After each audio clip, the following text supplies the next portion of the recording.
Why wait to earn the degree you deserve? You have the experience, you have the knowledge. Now's the time to get the credit for the work you've done and earn the recognition you deserve by starting your comeback at Purdue Global. It's time to earn a degree you'll be proud of, a degree that employers will respect. It's never too late. Never too late to come back stronger and move forward in your career. Start your comeback today at purdueglobal.edu. Purdue's online university for working adults. A group of high school students started a project to research a string of unsolved murders. There is no profile of this killer except for the ones the students created. What if this guy's still alive? Like, what if he comes after us? Once you start getting a few tips or a few leads or a few identifications, then the cold case isn't so cold anymore.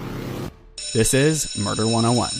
Listen to Murder 101 on the iHeartRadio app, Apple Podcasts, or wherever you get your podcasts.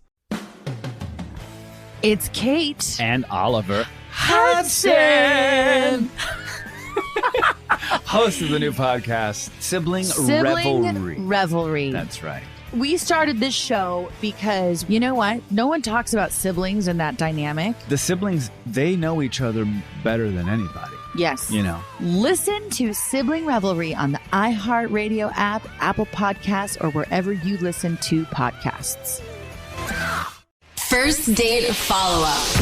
Powered by the Advocates Injury Attorneys. Online at advocateslaw.com. If you want to win the Jubal Show's trip to the Caribbean, you got to listen at 8:10. Trip is on the phone today for a first date follow-up, and he's getting ghosted by a girl named Brie, and he really liked her and has no idea why. So we're about to call her in a minute and see if she'll tell us why she's ghosting him and maybe get him another date. But first, Trip, how long has it been since you heard from Brie?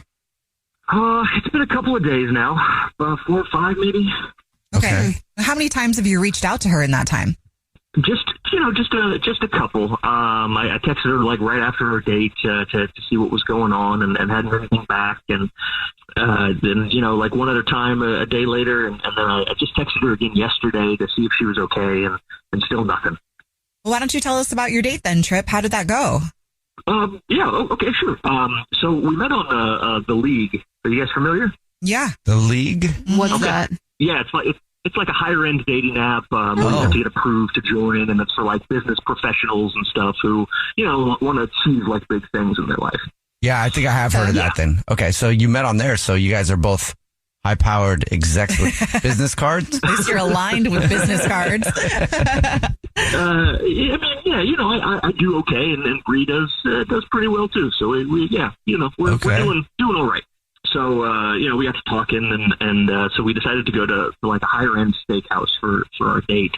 I sent out a car to pick her up, really rolled out the red carpet for her, and it was, we dropped a good chunk of change on this. We got caviar, a seafood tower, a pretty nice bottle of wine. She seemed really into all of it. She was, all lit up and was really excited by getting a car to pick her up and all of that. Conversation was good. We ate a bunch. We drank a bunch. Initially, I had invited her back to my place, and she said yeah. Then she kind of changed her mind. She like stepped away to the bathroom and came back and was like, I need to go home. So she went to the bathroom, came back, and said she needed to go home. Yeah. Mm-hmm. Yeah. What do you think happened in that time where she said yes and I need to go home?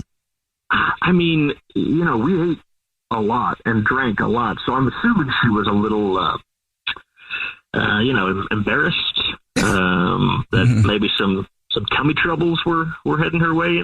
Oh, okay. Okay. Felt like she got too drunk or ate too much. No, I don't think she was too drunk. I think she ate too much and maybe some, was worried about what I might see the next morning. You know what I mean? Like, okay, in my bathroom. Oh, I see. That's one way to spiral. Yeah.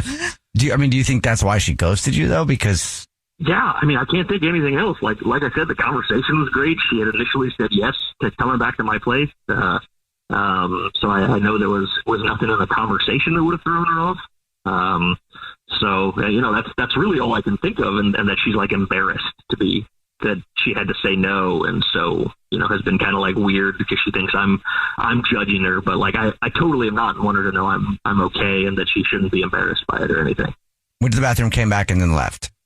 Basically, she was there for like a few more kind of wrap up moments, but she got out of there pretty quick. Oh, I was just going to say, did you get her a car home? I did, of course. I think the car got her there. So okay. Maybe she had a thing for the car guy. Oh, maybe that's it. Damn. Interception. I'm sorry. I hope that's not the case, but I mean, me too. I'd be really bummed out if I got her the best looking car guy in the city, All right. We'll try to figure it out for you. We'll play a song, come back, and then call her and see if she'll tell us why she's ghosting you and maybe get you another date. Okay. All right. Thanks. All right. We'll play a song, come back, get your first date follow up next. From the studio who brought you the #1 podcast, The Piketon Massacre. This is Murder 101. A group of high school students started a project to research a string of unsolved murders. Those murders happened in the mid-1980s. He's out there doing stuff. He just didn't stop. Everything that the students predicted through their profile turned out to be accurate. Redhead killer profile. Male, Caucasian, 5'9" to 6'2", 180 to 270 pounds. Unstable home, absent father and a domineering mother. Right-handed, IQ above 100, most likely heterosexual. There is no profile of this killer except for the ones the students created. Just because some of these women no longer have people to speak for them does not mean that they deserve to not be spoken for. What if this guy's still alive? What if he comes after us? I said, are you going to kill me? And he said, yes. Listen to Murder 101 on the iHeartRadio app, Apple Podcasts, or wherever you get your podcasts. Discover the heartwarming and hilarious world of sibling connections on Sibling Revelry with Kate Hudson and Oliver Hudson. You might be asking yourself, what is sibling revelry? Yeah, well, we just made it up. They'll have some laughs and maybe inspire some people along the way with universal tales of what it's like to grow up with brothers and sisters. We're full-blood siblings, the only full-blood sibling. In our family. Well, not in the world. I mean... No, in the whole world. That's just it. No one... Dive into family tales and explore the human mind with guests like Joel and Benji Madden. And it's fun because we've decided to open it up, to really all kinds of different siblings. And it's going to be an awesome season. It's more than a podcast. It's a celebration of the ties that bind us. Listen to Sibling Revelry with Kate Hudson and Oliver Hudson on the iHeartRadio app, Apple Podcasts, or wherever you get your podcasts. Yo, what's up? It's your boy, the Kid Mero, the human do-rag flap, you know what I mean? The plantain supernova, you feel me? The God himself, your favorite Dominican uncle. And I'm back. The greatest blog of all time, Victory Light, is now the greatest podcast of all time. And I got some friends with me. Victory Light is a fountain, so get your cup ready, because it's about to runneth over. You can listen to Victory Light on the iHeartRadio app, Apple Podcasts, or wherever you get your podcasts at. First Date Follow-Up. Powered by the Advocates Injury Attorneys. Online at advocateslaw.com. If you're just joining us for today's first date follow-up, Tripp is on the phone, and he's getting ghosted from a date that he went on with a woman named Brie, and we're about to call her and see if she'll tell us why she's ghosting him and maybe get him another date. But before we do that, Tripp, why don't you catch everybody up on your date with Brie? We went to a high-end steakhouse. We really, ate and drank the night away. And, I sent a car to pick her up, and then she stepped back. She went to the bathroom, came back, and was like, ooh, I got to go home right now. And you think maybe the reason you're getting ghosted is because she had to go to the bathroom really bad and she's embarrassed. Yep, that's exactly what I think it is. All right. We'll see if we can figure it out for you. You ready for us to call her? You better believe it. Okay, here we go.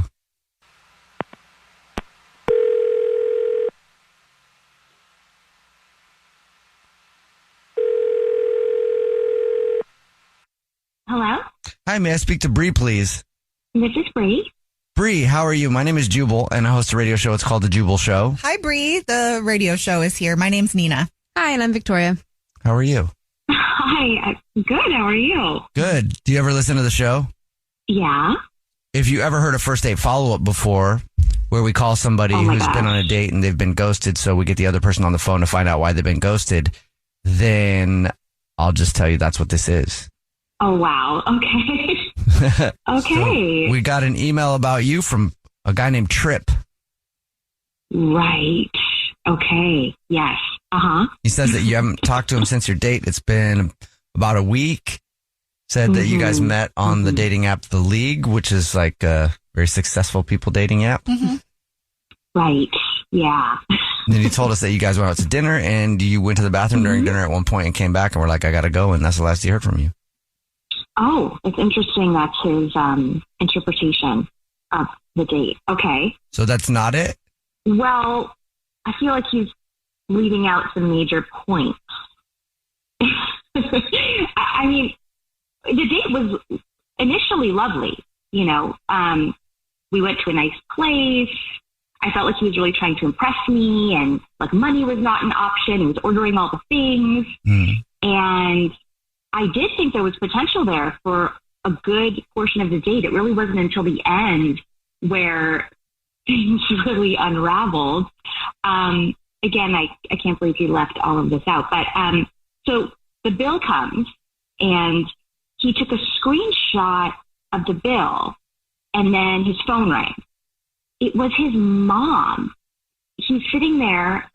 It seemed like she wanted to recap everything we had ordered to make sure the bill was correct, like that he was being charged correctly.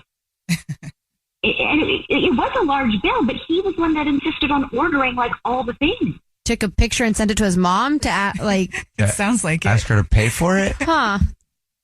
Yeah, and then so he told his mom, as I'm sitting there, that I'm going to go back to his place, which was already very weird. But then he was saying things like, don't worry, I'll be responsible. And then he said, I know, I'll be on my best behavior. And I'm not sure what the conversation was completely, but it just gave me the ick immediately. Like, I love a mama's boy, but this was like a bottle-fed mama's boy. From what I understand, I think the money is his mom's money, and she wants to know what he's spending it on. So we have to send a photo of the check so there like aren't any surprises. Like, even if that's the thing, wouldn't you want to send it like later? Thanks for telling us, Brie. You didn't tell us that part. Yeah. No. Of course. Well, he probably doesn't think it's weird because he openly did it. Brie, guess what? He's actually on the phone listening and has been listening and wants to talk to you. Oh, okay. Well, hi, Brie. Hi. Hi. I guess you would. I wish you would have said something about it. It's never struck me as weird. My mom's been a financial manager for a long time, so like she always loves to double check bills and is very involved in money. Like it's a pretty normal thing to do when your parent's an expert, And look, Sure. At the end of the day, like I get what you're saying about her being involved. Like I totally do. But once my mom falls in love with you, like she definitely won't be as involved. That's just kind of a now thing. What do you mean by that? Well, I mean, she worries. She worries that people are like after me for my money and her money, both of our monies. So once she meets you and like approves of you and stuff, she'll definitely like back off. It won't be as big a deal when she knows that you're in it for the right reasons. Oh, that oddly makes sense. Okay. Yeah, in a way it does. I wonder if you're afraid of people liking you for money, then maybe flashing it in the beginning is maybe not the move. Yeah. I mean, maybe, but like, again, the league is a place for successful people. And like I assume that anyone I meet on there is also comfortable with money and used to seeing money spent. So like, it's not about flashing it. It's about providing a level of, I don't know, comfort, familiarity, like confidence. You know what I mean? Yeah.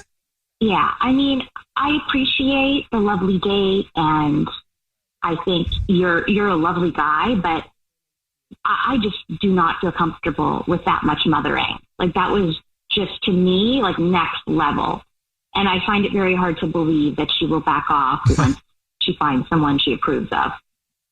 Well, I mean, she will. That's kind of her MO. Be very engaged up front and then back off when she's confident. Like I have a lot of friends that have mother-in-laws that say so. And it's not that way. Listen, no offense. I'm sure she's lovely too, but that is just not something I can sign up for. Well, Brie, would you like to go on another date with Trip? We'll pay for it. Yeah, I'd really love to see you again. And, the second date is always the date where I take someone to meet my mom. So, you could get that squared away. Okay. Expedite the process. I think I'm going to have to stick with my no thank you. I've never met someone's parents on the second date, and this just seems like a lot for me right from the get. I just don't think we're a match. On the date you mentioned that you like quiche. Well, my mom makes a really great quiche. Like, you'd be missing out a great opportunity for a good quiche. I mean, Brie, come on. We gotta love a good quiche. Quiche Lorraine. Hit it. Right. Again, I just don't think that's... I don't want to lead you on, Trip. You seem like a nice guy. But I just think I got the ick, and I don't think I can come back from it. And if I went over there for a second date, I'd be just going over there for the quiche. And I don't want to use you for the quiche. It's nice of you. At least you're honest.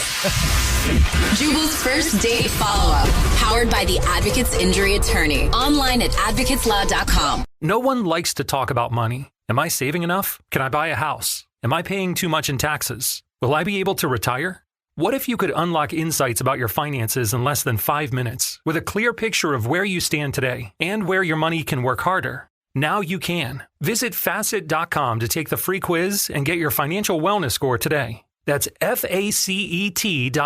This ad is sponsored by Facet. Facet Wealth Incorporated is an SEC registered investment advisor. This is not an offer to buy or sell securities, nor is it investment, legal, or tax advice. A group of high school students started a project to research a string of unsolved murders. There is no profile of this killer except for the ones the students created. What if this guy's still alive? Like, what if he comes after us? Once you start getting a few tips or a few leads or a few identifications, then the cold case isn't so cold anymore. This is Murder 101. Listen to Murder 101 on the iHeartRadio app, Apple Podcasts, or wherever you get your podcasts. Discover the heartwarming and hilarious world of sibling connections on Sibling Revelry with Kate Hudson and Oliver Hudson. Dive into family tales, explore the human mind, and laugh with guests like Joel and Benji Madden. It's more than a podcast, it's a celebration of the ties that bind us. And it's fun because we've decided to open it up to really like all kinds of different siblings. And it's going to be an awesome season. Listen to Sibling Revelry with Kate Hudson and Oliver Hudson on the iHeartRadio app, Apple Podcasts, or wherever you get your podcasts.